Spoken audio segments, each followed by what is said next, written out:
হযরতে আয়েশা সিদ্দিকা রাদিয়াল্লাহু তাআলা আনহা বর্ণিত, তিনি বলেন, নবী করিম সাল্লাল্লাহু আলাইহি ওয়াসাল্লাম শাবান মাসের চেয়ে এত বেশি পরিমাণের নফল রোজা অন্য কোনো মাসে রাখতেন না। তিনি প্রায় পুরো মাস, পুরো শাবান মাসই রোজা রাখতেন। রাসূল আকরাম সাল্লাল্লাহু আলাইহি ওয়াসাল্লাম বলতেন, তোমরা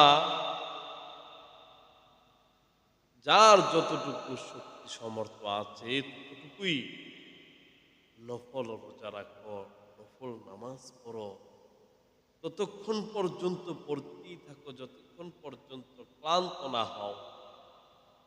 কারণ আল্লাহ পাক রব্বুল আলামিন ততক্ষণই সওয়াব দিতেই থাকবেন যতক্ষণ তোমরা ইবাদত বন্দেগী করতে থাকবে, নামাজ আদায় করতে থাকবে, রোজা রাখতে থাকবে।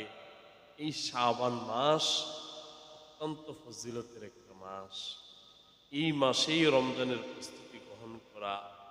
এই মাসেই একটা রাত্র রয়েছে যেটাকে নিসফে শাবান রাসূল সাল্লাল্লাহু আলাইহি সাল্লাম বলতেন। এই মাসেই আল্লাহর নবী বেশি বেশি ইবাদত বন্দেগী করতেন আর নফল রোজা রাখতেন। প্রিয় হাজিরিন, আসুন আমরা সবাই নফল রোজা রাখি, বেশি বেশি নেক আমল করি। আল্লাহ আমাদেরকে তৌফিক দান করুন। আমিন।